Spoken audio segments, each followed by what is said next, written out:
সাইয়েদনা ইয়াহিয়া আলাইহিস সালাম তিনি ছিলেন বনি ইসরাইলের নবী।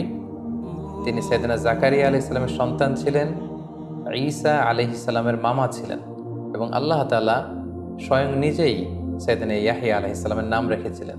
এবং মজার ব্যাপার হচ্ছে, নবীদের মধ্যে তিনি একমাত্র নবী যিনি চিরকুমার ছিলেন, তিনি বিয়ে করেননি। সাইয়েদনা ইয়াহিয়া আলাইহিস সালাম এবং ওনার ভাগিনা ঈসা আলাইহিস সালাম এই দুজনকে আল্লাহ তাআলা ছোটবেলাতেই নবুয়ত দান করেছেন। ইয়াহিয়া আলাইহিস সালাম নবুয়ত পেয়েছেন শৈশবে, আর সাইয়েদনা ঈসা আলাইহিস সালাম নবুয়ত পেয়েছিলেন দোলনায় বা মায়ের কোলে থাকা অবস্থায়। এবং রইসুল মুফাসসিরিন আব্দুল্লাহ ইবনে আব্বাস রাদিয়াল্লাহু তাআলা আনহু বলেন যে ৭ বছর বয়সে আল্লাহ তাআলা ওনাকে ইবাদত করার মানসিকতা, তার মধ্যে বিচক্ষণতা, জ্ঞান এগুলো ঢেলে দিয়েছিলেন। এবং তাফসিরে ইবনে কাসিরে এটাও এসেছে যে তার বয়সের ছেলেরা যখন খেলতে যেত, সাইয়েদনা ইয়াহিয়া আলাইহিস সালামকে যখন তারা ডাকতো, তারা বলতো ইযহাব বিনা নালআব, ইয়াহিয়া চলো, লেটস প্লে টুগেদার, আমরা খেলি। ফাকালা, তিনি বলতেন আলিল্লাহি খুলিকনা, আমরা কি খেলাধুলার জন্য সৃষ্টি হয়েছি? ইযহাবু নুসাল্লি, তোমরা যাও, আমি সালাত আদায় করব। সো এভাবেই সাইয়েদনা ইয়াহিয়া আলাইহিস সালাম ছোটবেলা থেকেই খেলাধুলা, দুনিয়ার মোহ, চাকচিক্য, লোভ এগুলো থেকে নিজেকে আড়াল রেখে বা বিরত রেখে তিনি আল্লাহ তাআলার ইবাদতে, আধ্যাত্মিকতার চর্চায় তিনি মগ্ন ছিলেন। এবং আল্লাহ তাআলা নিজেই যে ইয়াহিয়া আলাইহিস সালামের নাম রেখেছিলেন, এটা আল্লাহ তাআলা সূরাত মারিয়ামে চমৎকারভাবে বলেছেন। তিনি উল্লেখ করছেন যে ইয়া যাকারিয়া, হে যাকারিয়া, ইন্না নুবাশশিরুকা বিগুলামিন ইসমুহু ইয়াহইয়া, আমি তোমাকে এক সন্তানের সুসংবাদ দিলাম, তার নাম ইয়াহইয়া। প্রিয় দর্শক, আপনাদের মনে আছে যে গত পর্বে আমরা এটা উল্লেখ করেছি, সাইয়েদনা জাকারিয়া আলাইহিস সালামকে বার্ধক্যের বয়সে আল্লাহ তাআলা একটা সন্তান দিয়েছিলেন, আর সেই সন্তানটি হচ্ছে আল্লাহর নবী ইয়াহইয়া। আল্লাহ বললেন যে হে জাকারিয়া, তোমাকে একটা ছেলে সন্তানের সুসংবাদ আমি দিলাম, ইসমুহু ইয়াহইয়া, তার নাম হচ্ছে ইয়াহইয়া। লাম নাজআল লাহু মিন ক্বাবলু সামিয়্যা, পৃথিবীতে তার আগে কারো নাম আমি ইয়াহইয়া রাখিনি। অর্থাৎ ইয়াহইয়া আলাইহিস সালাম নিজেই সর্বপ্রথম এমন ব্যক্তি যার নামের সাথে ইয়াহইয়া শব্দটি যুক্ত হয়েছে, এর আগে কেউ এ নাম রাখেনি পৃথিবীতে। এবং কোরআনের অনেকগুলো আয়াতে আল্লাহ তাআলা ইয়াহইয়া আলাইহিস সালামের কিছু ক্যারেক্টারিস্টিক্স বা অ্যাট্রিবিউটস বা গুণাবলীর কথা তিনি বলেছেন। যেমন সূরাত আলে ইমরানের একটি আয়াতে আল্লাহ তাআলা আল্লাহ নবী ইয়াহইয়া আলাইহিস সালামের 4টি গুণের কথা বলেছেন। এর মধ্যে একটি গুণ হচ্ছে যে মুসাদ্দিকাম বিকালিমাতিন মিনাল্লাহ, ইয়াহইয়া আলাইহিস সালাম আল্লাহর কালিমার সত্যায়নকারী। এখানে কালিমা দ্বারা উদ্দেশ্য হচ্ছে আল্লাহ নবী ঈসা আলাইহিস সালাম, কারণ ঈসা আলাইহিস সালামকে বলা হতো কালিমাতুহু, আল্লাহর কালিমা, আল্লাহর বিশেষ একটা শব্দ, আল্লাহর বিশেষ একটা আদেশে পৃথিবীতে বাবা ছাড়া ঈসা আলাইহিস সালাম এসেছিলেন। আর ঈসা আলাইহিস সালাম যে নবী হবেন এটার কনফার্মেশন দিয়েছেন সাইয়েদনা তার মামা ইয়াহইয়া আলাইহিস সালাম। তিনি নিজে এটাকে সত্যায়ন করেছেন যে হ্যাঁ, ঈসা সে নবী, আমার পরের বনি ইসরাইলের সর্বশেষ নবী হচ্ছে ঈসা। এটা হচ্ছে তার একটা গুণ যে মুসাদ্দিকাম বিকালিমাতিল্লাহ, আল্লাহর কালিমার সত্যায়ন তিনি করেছেন। 2 নম্বর যে গুণটি আল্লাহ বলেছেন সেটা হচ্ছেন ওয়া সাইয়্যিদা, অর্থাৎ ইয়াহইয়া আলাইহিস সালাম নেতা ছিলেন। লিডারশিপ বা নেতৃত্বের যে গুণাবলী এটা তার মধ্যে ছিল। তিনি যেখানে যেতেন লোকজন তাকে ঘিরে ধরত। তিনি চমৎকারভাবে মানুষকে মন্ত্রমুগ্ধকর কথা শোনাতে পারতেন। লোকজন তার কাছে আসতো, তাকে মানতো, তার নেতৃত্ব সবাই মেনে নিয়েছিল। এজন্য আল্লাহ তাআলা বলেছিলেন যে সাইয়্যিদা, ইয়াহইয়া সে নেতা ছিল, হি ওয়াজ এ লিডার। 3 নম্বরে আল্লাহ তাআলা বললেন ওয়া হাসুরা, তিনি নারীদের প্রতি অনাসক্ত ছিলেন। স্বাভাবিকভাবেই পুরুষ নারীদের প্রতি আসক্ত হবে এবং পৃথিবীর সব নবীরা বিয়ে করেছেন। আর বা'আন মিন সুনানিল মুরসালিন, 4টা সুন্নাত আছে যেটা সব নবীদের মধ্যেই পাওয়া যায়, এর মধ্যে একটা হচ্ছে বিয়ে।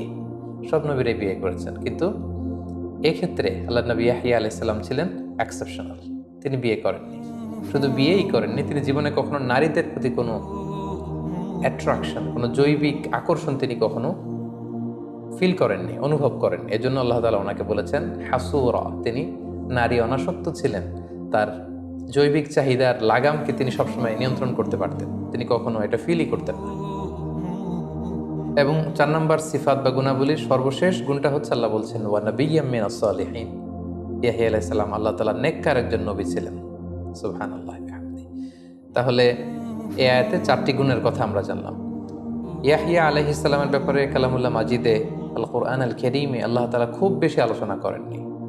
3টি জায়গায় ছোট্ট ছোট্ট প্লটে আল্লাহ তাআলা কিছু আলোচনা করেছেন। এবার আমরা যদি সূরা মারিয়ামের দিকে তাকাই তাহলে আমরা সেখানে দেখব যে আল্লাহ তাআলা ইয়াহইয়া আলাইহিস সালামের প্রতি ওনার স্পেশাল কিছু মার্সি অ্যান্ড ব্লেসিংস তিনি উল্লেখ করেছেন, সেগুলোর বর্ণনা পাওয়া যায়। যেমন আল্লাহ তাআলা বলছেন, ইয়া ইয়াহইয়া খুযিল কিতাবা বিকুওয়া, হে ইয়াহইয়া তুমি কিতাবকে দৃঢ়তার সাথে, আজম বিল জাজমের সাথে আঁকড়ে ধরো। কিতাব দ্বারা মুফাসসিরিন একরাম একমত হয়েছেন যে তাওরাত কিতাব উদ্দেশ্য, যেহেতু ইহুদিদের কাছে একটা মেজর কিতাব হচ্ছে যেটা মূসা আলাইহিস সালামের উপর নাজিল হয়েছিল, তাওরাত। এই তাওরাত কিতাবের ব্যাপারে আল্লাহ তাআলা বলছেন, হে ইয়াহইয়া তুমি তাওরাতকে আঁকড়ে ধরো, মানে তাওরাত শেখো, তাওরাত বুঝো, তাওরাতের শিক্ষা মানুষের মধ্যে ছড়িয়ে দাও। এবং সেদিন ইয়াহইয়া আলাইহিস সালাম ছোটবেলায় তাওরাতকে মুখস্থ করেছিলেন।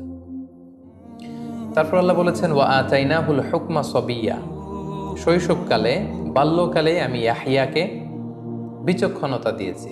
এখানে হুকুম বলতে কেউ বলেছেন বিচক্ষণতা, কেউ বলেছেন ফায়সালা দেওয়ার যোগ্যতা। কোনো কোনো মুফাসসিরিন একরাম এই হুকুম বলতে নবুয়াতকে বুঝিয়েছেন, অর্থাৎ আল্লাহ তাআলা বলছেন আমি ছোটবেলায় ইয়াহইয়াকে নবী বানিয়ে দিয়েছি। এরপর আল্লাহ তাআলা বলছেন, ওয়া হানানাম মিন লাদুন্না, আমি আল্লাহ তাআলা আমার পক্ষ থেকে তার জন্য হৃদয়ের কোমলতা দিয়েছি। ইয়াহইয়া আলাইহিস সালামের হৃদয়টা ছিল বড্ড কোমল। নবীদের মধ্যে সবচেয়ে সফট হার্টেড নবীদের মধ্যে থেকে ইয়াহইয়া আলাইহিস সালাম অন্যতম। তিনি মানুষের কষ্ট সহ্য করতে পারতেন না, মানুষের দুঃখ দুর্দশা তিনি সইতে পারতেন না। কিভাবে মানুষের কষ্ট দূর করা যায় এটার জন্য তিনি পাগল পাড়া থাকতেন। সম্মানিত শুধু ক্রিশ্চিয়ান কমিউনিটিতে বা তাদের ডক্ট্রিন অনুযায়ী ইয়াহইয়া আলাইহিস সালামকে তারা বলে জন। আমরা জানি যে জন নামটা খ্রিস্টানদের মধ্যে খুব পপুলার একটা নাম, কারণ এটা হচ্ছে জন দিয়ে তারা ইয়াহইয়া আলাইহিস সালামকে বোঝায়। তো তারা আল্লাহ নবী ইয়াহইয়াকে জন দ্য ব্যাপটিস্ট বলে, জন দ্য ব্যাপটিস্ট। এবং আমরা যত ক্রিশ্চিয়ান ব্যাপটিস্ট মিশনারির নাম শুনে থাকি, তাদের ভাষ্য মতে according to the doctrine of Christianity, তারা ইয়াহইয়া আলাইহিস সালাম তার বাণী প্রচার করে এবং তার দ্বারা উদ্বুদ্ধ হয়ে তার যে মমতা ভালোবাসা মানুষের মধ্যে ছড়িয়ে দেওয়ার এই যে আদর্শ, এটাকে তারা প্রচার করতে চায়। এবং এটাই আল্লাহ তাআলা বলেছেন যে ওয়া হানানাম মিন লাদুন্না, আমি এই জনকে অর্থাৎ আমি ইয়াহইয়াকে আমার পক্ষ থেকে বিশেষভাবে হৃদয়ের কোমলতা দান করেছি। এরপর আল্লাহ বলেছেন ওয়া যাকাতান, আমি তাকে পবিত্রতা দিয়েছি। আমরা একটু আগেই শুনলাম যে নারীদের প্রতি যে আসক্তি পুরুষদের, এটা থেকে তিনি মুক্ত ছিলেন। এরপর আল্লাহ বলেন ওয়া কানা তাকিয়া, তিনি ছিলেন আল্লাহ ভীরু, খোদা ভীরু। ওয়া বাররাম বিওয়ালিদাইহি, তিনি মাতা পিতার প্রতি অনুগত ছিলেন। তার পিতা জাকারিয়ার প্রতি অনুগত ছিলেন, তার মাতার প্রতি অনুগত ছিলেন, মা বাবার খেদমত তিনি করেছেন, তাদের অনুগত ছিলেন। ওয়ালাম ইয়াকুন জাব্বারান আসিয়া, তিনি অধ্যত ছিলেন না, অবাধ্য ছিলেন না। সুবহানাল্লাহ। তাহলে সূরাত মারিয়ামে কিন্তু আমরা যদিও খুব অল্প পরিসরে আল্লাহ তাআলা ইয়াহইয়া আলাইহিস সালাম সম্পর্কে আমাদের জানিয়েছেন, আমরা চমৎকার কিছু অ্যাট্রিবিউটস, কিছু গুণাবলী বা তার প্রতি আল্লাহ তাআলার বিশেষ কিছু ব্লেসিংসের কথা আমরা এখানে জানতে পারলাম। সম্মানিত শুধু ইয়াহইয়া আলাইহিস সালামের দাওয়াতের ব্যাপারে কোরআন আল কারিমে কিছু বলা হয়নি, কিন্তু আমরা এটা জানি যে তিনি বনী ইসরাইলের নবী ছিলেন, ফলে বনী ইসরাইলের লোকদের মাঝে তিনি দাওয়াতি কাজ করেছেন। এবং একটি আয়াত থেকে আমরা এটি বুঝি যে আল্লাহ তাআলা তাকে বলেছেন ইয়া ইয়াহইয়া খুযিল কিতাবা বিকুওয়া, হে ইয়াহইয়া তুমি কিতাবকে মজবুতভাবে আঁকড়ে ধরো। এবং এই কিতাব দ্বারা উদ্দেশ্য হচ্ছে তাওরাত। তো আমরা এটা বলতে পারি যে তিনি তাওরাতের বাণী প্রচার করেছেন। আর তাওরাতে নিঃসন্দেহে তাওহীদ, রিসালাত এবং আখিরাতের কথা ছিল, এগুলো তিনি প্রচার করেছেন। সম্মানিত শুধু এ পর্যায়ে আমরা ইয়াহইয়া আলাইহিস সালামের মৃত্যুবরণ সম্পর্কে জানব। সাইয়েদনা ইয়াহইয়া আলাইহিস সালাম তিনি স্বাভাবিক মৃত্যুবরণ করেননি, ওনাকে শিরুচ্ছেদ করা হয়েছিল।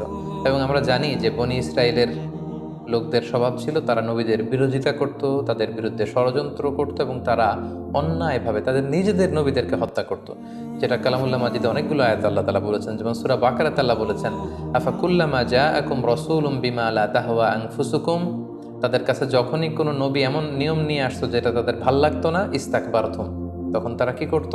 অহংকার প্রদর্শন করত। বা ফারিকম কাযযাবাতুম, তারা কেউ কেউ নবীদের বিরোধিতা করত, তাদের মিথ্যা প্রতিপন্ন করত। ও ফারিকম তাকতুলুন, আর তারা কেউ কেউ তাদের নবীদেরকে হত্যা করত, নিজেরা নিজেদের নবীদেরকে হত্যা করত।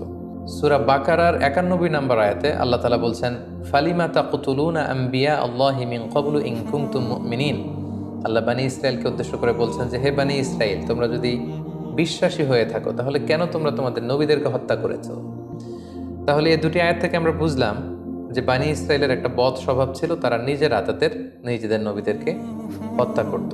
সাইয়েদনা ইয়াহিয়া আলাইহিস সালামের শিরোচ্ছেদ বা হত্যাকাণ্ডের ঘটনাটি এমন ছিল, ওই সময় একজন অত্যাচারী বাদশা ছিল যাকে হিরোডোস বা হিরোড বলা হয়, হিরোড অ্যান্টিপাস, যার উল্লেখ আমরা সাইয়েদনা জাকারিয়া আলাইহিস সালামের পর্বেও শুনেছি। এই বাদশা কোনো কোনো বর্ণনায় এসেছে যে তার আপন ভাগ্নিকে পছন্দ করে বিয়ের সিদ্ধান্ত নিল। কোনো কোনো বর্ণনায় বা ঐতিহাসিকদের বর্ণনা মতে এসেছে যে তিনি তার আপন ভাতিজিকে বিয়ে করার সিদ্ধান্ত নিয়েছিল, কিন্তু তাওরাত অনুযায়ী এই বিয়েগুলো অবৈধ ছিল। কেউ কেউ তার বিরোধিতা করলো, কিন্তু তার ভয়ে কেউ আওয়াজ করতে পারল না। কিন্তু আল্লাহর নবী ইয়াহিয়া আলাইহিস সালামের কথা আমরা শুনেছি যে তিনি মানুষের দুঃখ দুর্দশা দূর করতে চাইতেন, তিনি নেতা ছিলেন, তার মধ্যে লিডারশিপ কোয়ালিটি ছিল, তিনি গণমানুষের সাথে তার একটা অ্যাটাচমেন্ট ছিল। ফলে তিনি যখন এটা শুনতে পেলেন এবং আল্লাহ তাআলা তাকে তাওরাতের বাণী প্রচার করতে বলেছেন, তিনি এটার বিরোধিতা করলেন এবং তার বিরোধিতার সাথে সুর মিলিয়ে এলাকার লোকজন রাজার বিরোধিতা শুরু করলো। এবং সে কারণেই তৎকালীন রাজা আল্লাহ নবী ইয়াহিয়া আলাইহিস সালামকে বন্দী করেছিলেন এবং জোরপূর্বক তিনি তার ভাগ্নি অথবা কোনো বর্ণনা মতে ভাতিজিকে বিয়ে করেছিলেন। এবং সেই ভাগ্নি কোনো একটা অনুষ্ঠানে সে রাজার কাছে দাবি করেছিল যে তুমি যদি আমাকে খুশি করতে চাও তাহলে এই ইয়াহিয়ার শিরোচ্ছেদ করে তার মাথাটাকে আমাকে উপহার দাও। এবং এই পাষণ্ড বাদশাহ এই কাজটিই করেছিল। সে নির্মমভাবে আল্লাহর নবী ইয়াহিয়া আলাইহিস সালামকে প্রথমে কারারুদ্ধ করেছিল এবং কারাগারে আল্লাহর নবী ইয়াহিয়া আলাইহিস সালামকে সে হত্যা করেছিল। শিরোচ্ছেদ করে আল্লাহর পয়গম্বর ইয়াহিয়া আলাইহিস সালামের খণ্ডিত মাথা সে তার স্ত্রীকে উপহার দিয়েছিল। সম্মানিত শুধু এভাবেই আল্লাহর নবী ইয়াহিয়া আলাইহিস সালাম পৃথিবী থেকে বিদায় নিয়েছেন এবং তিনিই ছিলেন বনি ইসরাইলদের কাছে প্রেরিত সর্বশেষ নিহত নবী। এরপরে আর কোনো নবীকে আল্লাহ তাআলা বনি ইসরাইলের কাছে পাঠাননি যে নিহত হয়েছে। সম্মানিত শুধু এ পর্যায়ে আমরা আল্লাহর নবী ইয়াহিয়া আলাইহিস সালামের জীবনী থেকে কিছু লাইফ লেসন বের করবার চেষ্টা করব। আমরা প্রথমে যে শিক্ষাটা আল্লাহর নবী ইয়াহিয়া আলাইহিস সালামের জীবনী থেকে পাই সেটা হচ্ছে বিশ্বাসীরা হেলায় ফেলায় কোনো কিছু করে না। বিশ্বাসীরা যেটাই করবে সেটাকে খুব দায়িত্বশীলতার সাথে করবে, খুব মনোযোগ দিয়ে করবে এবং যত্নের সাথে করবে, উইথ প্রফেশনালিজম। যেটা আমরা আল্লাহ তাআলার এই আয়াত থেকে বুঝতে পারি যে তিনি ইয়াহিয়া আলাইহিস সালামকে অর্ডার করেছেন যে ইয়া ইয়াহিয়া খুযিল কিতাবা বিকুওয়া, মানে হে ইয়াহিয়া তুমি তাওরাতকে মজবুতভাবে আঁকড়ে ধরো, তাওরাতের শিক্ষাকে খুব দৃঢ়ভাবে তুমি নিজের মধ্যে ধারণ করো। তিনি সিম্পলি বলতে পারতেন যে হে ইয়াহিয়া তুমি তাওরাত পড়ো, তিনি বলতে পারতেন যে তুমি তাওরাত শেখো, কিন্তু আল্লাহ তাআলার এক্সপ্রেশনটা এরকম ছিল না। তিনি বলেছেন খুযিল কিতাবা বিকুওয়া, হে ইয়াহিয়া তুমি খুব সুদৃঢ়ভাবে, উইথ ফুল অফ ইন্টেনশনস, তোমার যত এনার্জি আছে, ইন্টেনশন আছে, তোমার মেধা মনন সব কিছু জুড়ে তুমি তাওরাতকে ধারণ করো এবং সেটাকে শিখো। তো এটা থেকে আমরা বুঝলাম আমরা যে যেটা করি, whatever we do, we should excel in our field. আমরা যেটাই করি না কেন আমরা যেন আমাদের কাজগুলোকে খুবই যত্নের সাথে করি, আমরা যেন খুব মনোযোগ দিয়ে করি, আমরা যেন আমাদের কাজগুলোকে ভালোবেসে করি, তাহলে আমরা আমাদের সে কাজে সাকসেসফুল হতে পারবো। এবং যেটা আমরা সাইয়েদনা ইয়াহিয়া আলাইহিস সালামের জীবনী থেকে কিন্তু আমরা পাই, আল্লাহ তাআলা সেটাই বলেছেন যে খুব দৃঢ়তার সাথে তুমি তাওরাতকে ধারণ করো। 2 নম্বর যে শিক্ষাটা আমরা পাই সেটা হচ্ছে বিররুল ওয়ালিদাইন, অর্থাৎ মাতা পিতার প্রতি সদাচরণ। আল্লাহ তাআলা ইয়াহিয়া আলাইহিস সালামের যতগুলো গুণের কথা বলেছেন, একটা স্পেশাল গুণ কিন্তু তিনি বলেছেন ওয়া বাররাম বিওয়ালিদাই, যে তিনি তার মাতা পিতার প্রতি অনুগত ছিলেন, সদাচরণ করেছেন, মা বাবার খেদমত করেছেন, তাদের সাথে ভালো আচরণ করেছেন। সো এই শিক্ষাটা কিন্তু আমরা পাই যে আমরা যদি আল্লাহর সন্তুষ্টি চাই আমরা যেন আমাদের মা বাবার সাথে সুসম্পর্ক রাখি, কারণ মা বাবার সন্তুষ্টি হচ্ছে আল্লাহর সন্তুষ্টি, আর মা বাবার অসন্তুষ্টি কিন্তু হচ্ছে আল্লাহ তাআলার অসন্তুষ্টি। এবং আল্লাহ তাআলা ইরশাদ করছেন ওয়া কাদা রাব্বুকা আল্লা তা'বুদু ইল্লা ইয়্যাহু ওয়া বিল ওয়ালিদাইনি ইহসানা। আল্লাহ তাআলার স্পেশাল ভার্ডিক্ট, স্পেশাল ফয়সালা হচ্ছে যে তোমরা আল্লাহ ছাড়া কারো ইবাদত করবে না এবং ওয়া বিল ওয়ালিদাইনি ইহসানা, তোমরা তোমাদের মাতা পিতার, তোমাদের প্যারেন্টসদের প্রতি ইহসান করবে, সদাচরণ করবে, ভালো আচরণ করবে, তাদের অনুগত থাকবে। সো আমরা যেন আমাদের মাতা পিতার প্রতি অনুগত থাকি, তাদের বাধ্য যেন থাকি। এবং সব শেষে যে শিক্ষাটা আমরা সাইয়েদনা ইয়াহিয়া আলাইহিস সালামের জীবনী থেকে পাই সেটা হচ্ছে আমাদের সত্য প্রকাশে আপোষহীন হতে হবে, যেটা আমরা ইয়াহিয়া আলাইহিস সালামের জীবনে দেখেছি যে তার সময়কালীন রাজা যখন তার ভাগ্নিকে বিয়ে করতে চেয়েছে এবং এটা তাওরাতের বিধানের লঙ্ঘন ছিল। তাওরাতের বিধান অনুযায়ী কোনো ব্যক্তি তার আপন ভাগ্নিকে, ভাতিজিকে বিয়ে করতে পারবে না। তিনি যদি তখন ইয়াহিয়া আলাইহিস সালাম যদি চুপ থাকতেন তাহলে কিন্তু তিনি বেঁচে যেতেন, কিন্তু তিনি কিন্তু সত্য প্রকাশে কোনো ধরনের আপোষ করেননি, বরং সত্যকে তিনি প্রকাশ করেছেন এবং এই সত্যের মশালকে তিনি সমুন্নত রাখতে চেয়ে তিনি শিরোচ্ছেদের সম্মুখীন হয়েছেন। সো আমরা যারা নবীদের অনুসারী, আমাদেরও আচরণ এমনটাই হতে হবে, আমরা যেন সত্য প্রকাশে কোনো ধরনের আপোষে না যাই। আমরা যেন সবসময় সত্য প্রকাশে, সত্য গ্রহণ এবং সত্য প্রচারে আপোষহীন ভূমিকা পালন করতে পারি। আল্লাহ তাআলা আমাদের সবাইকে কথাগুলো বোঝার ও আমল করার তৌফিক দান করুক। হাযা মা ইনদি ওয়াল ইলমু ইনদাল্লাহ আলাইহি তাওয়াক্কালতু ওয়া ইলাইহি উনীব। ওয়াসসালামু আলাইকুম ওয়া রাহমাতুল্লাহি ওয়া বারাকাতুহু।